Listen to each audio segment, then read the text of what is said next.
Hey, hello, and welcome everybody to today's workshop. I missed you guys last week, but we're back this week here to talk about one of the most powerful wealth building tools that is available, the Roth IRA. For those that don't know, my name is Jason Hamilton. I'm a certified financial planner and the founder of Keep It Simple Financial Planning.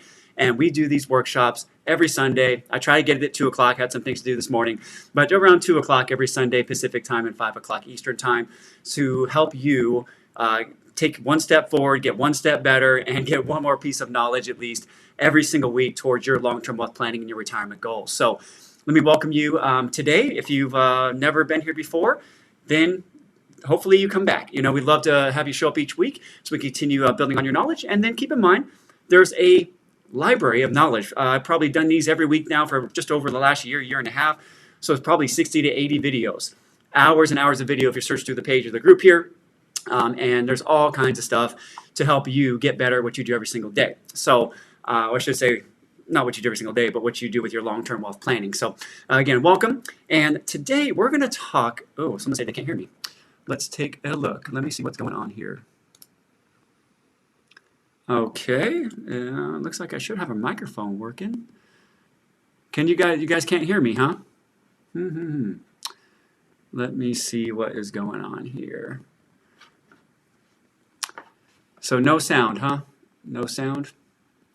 I may have to sign off and figure this out. This is what you gotta love about live workshops here. Let's see what's going on here. Okay, you can hear? Okay, so I'm hearing some people say they can hear. Perfect. So for those of you that can't hear, maybe just log out and log back in. Have me freaked out for a second because everything looks good on my side. Like I said, you know, we're here live, right? So I like to do these live because I love to interact. I love to take your questions, and I love to, you know, just really help people understand, because sometimes I explain things in a way that makes sense to me, right? They make perfect sense to me, and I try to make them simple. I try to break them down in easy, bite-sized, you know, pieces for you to absorb. But sometimes there's questions left over. So if I can do these live, then it gives me a chance to check in on the questions and just make sure any clarification points get taken care of. So good. It sounds like most people can hear. So for those who couldn't hear, welcome again. My name is Jason Hamilton. Like I said, I'm the founder of Keep It Simple Financial Planning. I'm a certified financial planner, and we specialize in helping people retire with confidence or get started on their wealth building journey. So again, we're going to talk today about 5 good reasons, I believe, you know, and there's a lot of good reasons, of course, but 5 good reasons that you should consider establishing a Roth IRA.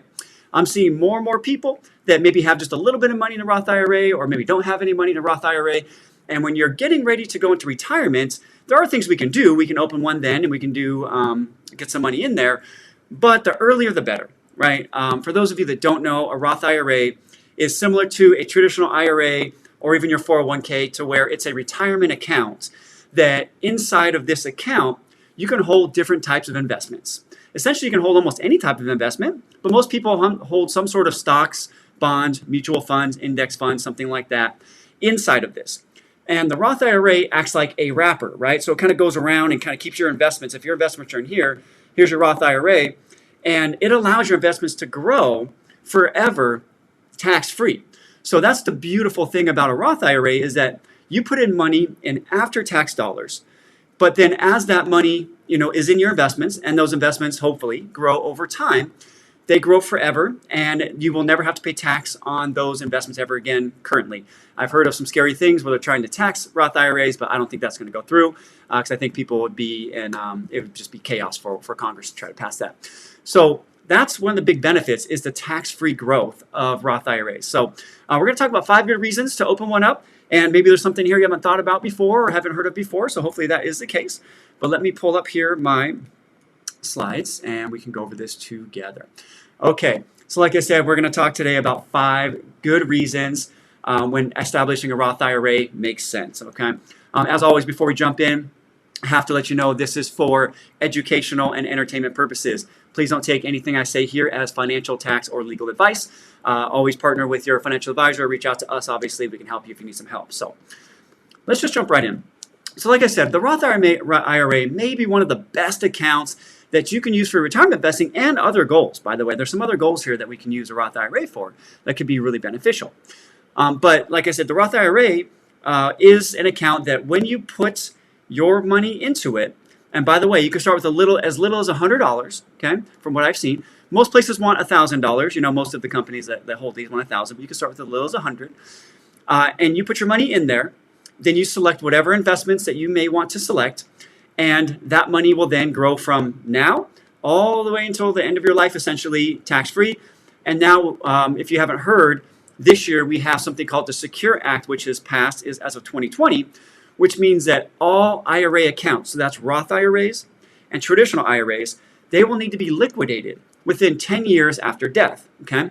So the stretch IRA, as in, before the Secure Act, if you were to pass on remaining money in your traditional IRA or Roth IRA, whoever inherited that money could basically take a little bit of money out. It's called a required minimum distribution over the rest of their lifetime. So if they inherited that at 30 years old or 40 years old, for example, or what we used to do is assign a portion of the account to a grandchild, for example, and then they could let that money grow forever, taking out a very minimal amount all the way till their retirement. That has been taken away. Now all IRAs must be distributed within 10 years. So having a Roth IRA versus a traditional IRA, when you do pass on, if there's any wealth left over after you leave this existence, if you have to take it out of a traditional IRA and it's all coming out in 10 years, and you're passing it to somebody in their 30s, 40s, 50s, or even early 60s, when they may be in their highest earning years, they may have to take all that money out within that 10-year period, and they might be in their highest tax bracket of all time. So even now, you might be giving away 30% or more of that wealth. And if taxes go up in the future, it could be even as much as 40, 50, or even more. I'm going to talk about today what some of the tax rates used to be back in the 60s and 70s, and it might blow your mind. So if taxes go up, it's going to be even worse. So by having more money in a Roth IRA, yes, it has to come out within 10 years. But all the distributions you take out will be 100% tax-free. So Roth IRAs are considered the best wealth transfer tool at this point. There are some trust strategies for higher net worth, really high net worth folks, but for most folks between the 250 to 3 million, space, general kind of having one IRA account per person, things like that, Roth IRAs are the way to go, it seems like. So if you pass this account on, you can then, or whoever inherits it can then let it grow for that full 10 years. And on the last day of the 10th year, take all of this money out tax-free, right? So it's beautiful. It's a beautiful, beautiful account, the way they stand. And so I do want you to bring this to your forefront in case you are not participating in one now. So what are the requirements? The biggest requirement is you must have earned income, okay? So basically it's income from a job. If you have a job or a business of some sort, you got to have earned income. That's really the big thing. You can't use things like capital gains income and other non-earned income sources to fund a Roth IRA. And there are income limits, okay? So if you file taxes as a single person, your modified adjusted gross income, also known as MAGI, must be under $137,000 for the tax year 2019 and under $139,000 for the tax year 2020 to contribute. So if you didn't know, you can still contribute for 2019 up until July 15th. So as it says here down below, the maximum total annual contribution for all your IRAs combined is $6,000 if you're under age 50 or $7,000 if you're age 50 or older. So you can put up to $6,000 or $7,000 depending on your age, still for 2019 up until July 15th. Ideally, you want to transfer it by about July 10th, 11th, 12th, something like that, so the money has time to get over there and hit the account before the 15th. But the big thing is that you need to be under these income limits, and you have to have earned income, okay? So for 2020, they have bumped that up a little bit, and that generally goes up a little bit each year as well. And so for 2020, it is, if you are, $139,000 for 2020 and $206,000 if you are married, right? So I'm sorry, I must have misspoke there. So let me kind of take a step back. So it's $137,000 for 2019 if you are filing single. And if you're married filing jointly, it's $203,000 for 19 and $206,000 for 2020. So sorry about that. It's a little bit confusing. Hopefully you can read what I wrote here. So if you're under these amounts, you can contribute directly. What if you're over these amounts? There is a way still to contribute, and it's called a backdoor Roth IRA. So you may want to Google that. That's kind of beyond the scope of what I'm going to talk about today. But if you make over these amounts, then this is something you want to partner with a financial advisor or tax professional to make sure you're doing this the right way. But you can still contribute, but this is a direct contribution. Okay, these are the limits here. So when should you consider opening and establishing a Roth IRA? And so these are kind of like no-brainer type of things, right? So if you're in the 12% tax bracket or below, so for 2020 it's $40,125 if you're filing as a single filer, or under $80,250 married filing jointly. Sort of a no-brainer. Tax rates are most likely not going to be going down anytime soon. If anything, we're going to see these going up. If you have children or grandchildren, helping them out, getting them started, because most people just don't know about this stuff. And I think, it's just a lack of exposure. I wasn't exposed to these things when I was growing up. We just didn't know about these type of things in my household. So it took me until about 28 or 29 till I learned what an IRA was, or a 401k even. So I got started a lot later than I'd wanted to. But I see a lot of folks, grandparents, for example, that are, starting out their children or grandchildren by putting in $500 or $1,000 into one of these accounts. Obviously, the child, to open an account in their name, has to have earned income.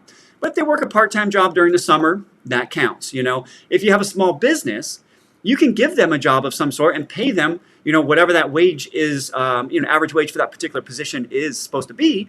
And you can establish a Roth IRA for them even if they're under 18, right? So this can be a wonderful, wonderful wealth building tool, especially if you have something like a small business, or I've seen children that are doing modeling of some sort. They get income from there. Technically, you could, if the child sold lemonade, for example, on the street, and you end up filing a tax return for them, they can even use that income, right? So there's a lot of ways to get these established. But if you're in a 12% bracket or below, like starting out in your career, or maybe it's just where you're at, currently, this can be a wonderful place to put money. So generally, if you have a 401k or a 403b, that type of retirement account available to you, and you get a match, right? You always want to get that match because that's going to be 50% or 100% return guaranteed. That's where you want to start. But if you either hit that match already, or you don't have an account available to you at work, or maybe you're self-employed, Roth IRA is going to be probably the next best place to start. So it's a really great place to establish, especially in your early working years or while you're in lower tax brackets. So it's a no-brainer if you're in a 12%. Once you hit the 22 or above, then you really want to start looking at what makes the most sense from a tax planning perspective. If you are expected to have lower taxes later down the road, like for in retirement, for example, then you might still want to do your pre-tax contributions, because if you're looking at 12% versus 22% bracket, that's 10% more money that will go into your account that can grow for you, right? Because as I mentioned, the Roth IRAs are after-tax money that goes into those accounts. So if you're in a 12% bracket or below, kind of a no-brainer. 22 or above, you want to look at your tax planning situation. So hopefully that's helpful. Here's the other one. Here's the big one right now, okay? So again, I try to keep this page and this group as far away from politics as possible. All it does is get people upset and get them all, riled up over things that, can't control at this point. But let's be honest here. Tax rates are more than likely going to go up at some point in the future, okay? Pretty much every candidate on what's considered the left side of the political spectrum all wants to raise taxes, and they want to raise them significantly. So that's not something it's not even an argument. That's just a fact, okay? So if you suspect tax rates may increase in the future, you may want to utilize a Roth IRA now, even if you are in that 20% or 22% or maybe even 24%, because if you remember, the current tax plan that was established in 2016, the TCJA, Tax Cut and Jobs Act, these reduced tax rates are set to expire in 2026, I believe. So once 2026 hits, the 12% bracket will reset to 15 potentially, the 22 to 25, and the 24 to 28, right?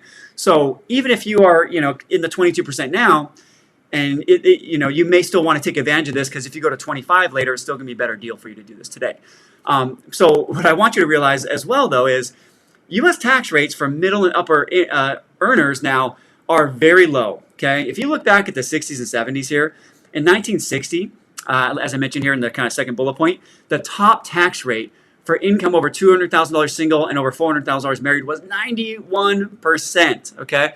So that, if you look at that these days with inflation, that's probably a neighborhood of, I don't know, 800,000 of income, somewhere in that range. So that's pretty high income.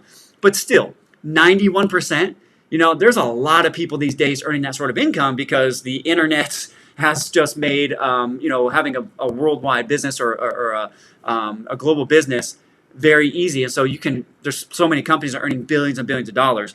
So if you can imagine paying 91% of your money over, let's say, $800,000 when you have sports stars, media stars, many people earning over $1 million a year these days. That could be very, very tragic, right? So obviously you can't contribute directly to a Roth IRA, like I mentioned, if your income's that high, but you can still do it through the backdoor IRA backdoor Roth IRA that I mentioned earlier. But still, 91%, okay? So in the US, we have been this high before. And in 1975, for single filers over 100,000 and married filers over 200,000, the income tax rate was 70%, okay? So these are some of the numbers that have been thrown out that may be tried to be pushed through in the future. So once you got your money in the Roth IRA, unless they make a change of some sort, which again probably has to be voted through, and I think there's just going to be a huge uproar because Roth IRAs have gotten a lot of popularity. You're sheltered from these potential increases in the future, so it could be very good for you. Okay, so here's another good one for many folks here to think about. So if you want to shelter your income and earnings from taxation after you reach age 72, so Roth IRAs, unlike traditional IRAs, traditional 401ks, and Roth 401ks, because Roth 401ks do have minimum distribution requirements, so Roth IRAs do not have required minimum distribution requirements starting at age 72. Roth 401ks do, okay? So this is actually very tricky. If you have a Roth 401k, you can still participate and kind of do everything I'm talking about today instead of doing a Roth IRA, but before 72, you're most likely going to want to move that money over. Obviously, if you're still working, that won't come into play. But if you're retired and have money in the Roth 401k, there is a RMD, also known as required minimum distribution requirement, that starts at age 72. Roth IRAs, on the other hand, do not have that requirement. So that's a huge benefit. Additionally, if you're still working past 72, I'm seeing more and more people working past 72, and most of them are just doing it to stay busy, right? Just because they have a part-time job or they just like to stay busy doing different things. The benefit of having a Roth IRA is if you have earned income and you're older than 72 and still earning that income, you can actually still contribute to a Roth IRA. You can as well to a 401k for work, but most of the folks I'm talking about are doing part-time stuff and they're kind of doing a self-employed type of thing. Most people consulting, those things. So Roth IRAs, you can still contribute after age 72, and so that could be a huge benefit for having one of these type of accounts. Here's a good one for the younger folks, saving for a first home. Okay, so here, there's a lot of conflicting recommendations when it comes to this area, especially with the big personal finance gurus. Some of them say that you should only use a Roth IRA for retirement, and I pretty much agree with that, probably about 80%, because it is a bad habit potentially to be considering drawing from a Roth IRA. But the benefit is, if you have money in a Roth IRA, not only can you take out anything you've ever put in at any time, right? So you can always take out your contributions to a Roth IRA anytime, penalty-free. But your earnings are going to have restrictions on them, okay? But there is a early distribution waiver, essentially a penalty waiver, that you can take out anything you put into the Roth IRA plus up to $10,000 in earnings without penalty if you are considered a first-time home buyer. So a Roth IRA could be a good account if you're saving for a home. So for those of you that have, that are younger or maybe have children or grandchildren that are saving for their first home, Roth IRA might be a good way to do it. Plus, it gets it out of their savings or checking account, which is so easily accessible. And so when you don't have an account that's easily accessible, it's something like 19 more times more likely that you're not going to spend that money if it's in a separate account that you don't look at, every day easily as you're doing your normal transactions, like a savings or checking account. So it could be a huge benefit for someone younger that not only could they take out their contributions plus up to $10,000 of earnings down the road. So it could be used for that. Could be a good use for that. Okay, and the final thing I want to bring up today is if you want to pass on your assets tax-free to your beneficiaries, Roth IRA is the way to go. Okay, I should say it could be the way to go. Okay, if you are expected to have more assets than you will need in retirement, or just want to have more control over your tax rates, Roth IRAs are excellent accounts to facilitate tax-free wealth. So what happens a lot of times that I see with folks in retirement is they have almost all their money in pre-tax accounts, right? And maybe just a little bit in Roth IRA accounts. So what we end up doing in those cases is if they're retiring earlier, for example, so let's say early 60s, and maybe they're not going to take Social Security till full retirement age or 70 or whatever it may be, and their income's going to drop for a number of years. Maybe it's 1 year, maybe it's 5 years, maybe it's 10 years. We do this quite a bit. There's going to be a window in there when your income is going to drop before you hit your RMDs at 72 and before you take Social Security. And during those years, you might want to consider moving some money. It's called a Roth IRA conversion or a partial Roth IRA conversion. You can move little bits at a time over from pre-tax to your Roth account. The trick there is picking the right tax bracket. For some folks it's 10, for some folks it's 12, for some folks it's 22, and for some folks it's 24. It really depends on your current and future tax rates, what's going to make the most sense. You don't want to just go converting everything over in 1 year, for example, because that's going to spike your income, make it way high. But converting some money over from a traditional IRA 401k in your early years of retirement to a Roth IRA can give you some benefits like you have in your normal retirement accounts. You have asset diversification, so like stocks, bonds, mutual funds, whatever it may be. You have asset diversification. You want to have tax diversification as well in retirement. So you want to have some money that is like in your just a basic account, like a taxable brokerage account, or even your checking or savings account. And you want to have some money that's pre-tax, right? And then you want to have some money that's coming from a tax-free account. Because each of the years, you might want to pull a little bit from each account, or there might be a specific order for you that makes the most sense, that gives you the best bang for your buck when it comes to keeping the IRS's hands off of your money. Another thing to consider, I'm going to put this on here. No, I didn't put this on here. So the other thing to consider, I'll go back here. Oops, why did I do that? Don't need to show you my calendar, do I? Let's see here. Why is this coming up here like that? I know what I'm doing. Sorry about that. Okay, so I think I'm back, hopefully. The other thing you might want to consider is if you're going to be retiring before 65, okay? For those of you that don't know, and you probably do, but at 65 you qualify for Medicare, right? And Medicare does have some things regarding your income that you may need to consider when it comes to planning. Because if your income's too high, you can pay a higher Medicare penalty. Most people aren't going to hit that. That's not the normal. But before 65, there are income limits that you have to be concerned about, that if you could stay below these income limits and you have to get health care from the exchange, as they call it, healthcare.gov or ACA or Obamacare, whatever you want to call it, there are income limits. In most states, it's about $67,000. And a lot of people I talk to need more than $67,000 to live to cover their basic expenses, especially if they're still paying off a mortgage, for example. So if you have money that you can pull from an account like a Roth IRA or a brokerage account that does not increase your income, it can really help you stay under those limits and qualify for an ACA subsidy, which could be worth up to $10,000 a year, maybe even more. I think the most expensive ACA plan I've seen is about $4,000 a month, so about $48,000 a year. That was for a family that had children that were born a little later in life. But the average people are going to pay somewhere between $800 to $2,000. That's kind of the range for healthcare. But if you get an ACA subsidy, you might pay as little as $0 or $200 or $300 a month for a couple if you can keep your income below a certain level. So by having some assets in a Roth IRA, that if you need to pull from those, you can to artificially keep your income low during these years, that could be a huge benefit to you on the long term. So I want to stop and see if there's any questions. And I also want to invite you that if you have questions about this, you want to talk about personally, if you want to discuss your retirement planning situation, I'm going to put up my little deal here, my website. You can go here to keepitsimplefinancial.com/talk.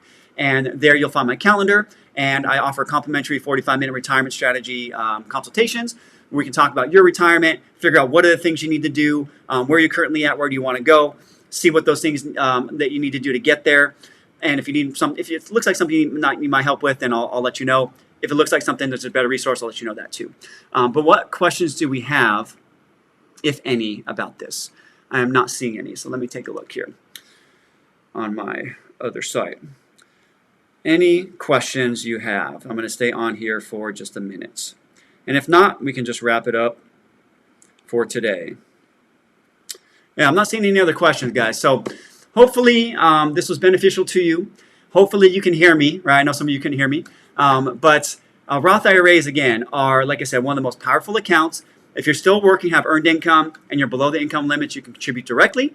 If you are retiring soon and you're going to have a gap, between when you retire and when you're thinking about taking Social Security, let's talk about some partial Roth conversions for you and getting you a Roth account set up so that by the time you hit 72, you have more control over your income, you have more control over your taxes, and we can help you keep more money instead of giving it away to the IRS, especially for those of you that have pensions, right? Sometimes you see these pensions that are just $5,000, $6,000, $7,000 a month, and you're going to have no options. It's just going to be tax city for you once you hit that 72 range, and a lot of folks aren't even going to need this money. So if you are going to be in a position where you might have more in coming in that you might need, and you have a lot of money in a pre-tax retirement account like a 401k or Roth IRA, reach out. Okay, we would love to chat with you, help you plan this out. Your tax planning strategy is so important, and so many people I speak to that are dealing with these big brokerage houses, you know who I'm talking about. They don't talk to you about tax planning. They don't talk to you about retirement strategy. They rarely talk to you about your distribution strategy or your step-by-step game plan to map out where your income is going to come from each year in retirement. And that's a big miss, right? It's a big, big miss. And you need to start looking at this somewhere between 2 to 5 years at a minimum before you retire. Because if you have time, you can make adjustments, you can make additions, subtractions to how you're doing things, and really get optimized. So when you transition over to that retirement, I'm telling you, it just feels so good to pay $5,000 or $10,000 less a year in taxes because you have a good plan, right? So that's what we specialize in. That's what we do. And if you want some help, definitely reach out. So Barbara asks a good question here. So let's bring this up. Barbara asks, I am 70. Can I move IRA to Roth, or is it too late, retire now? So Barbara, what that's going to depend on is your overall scenario, okay? It's never too late, by the way.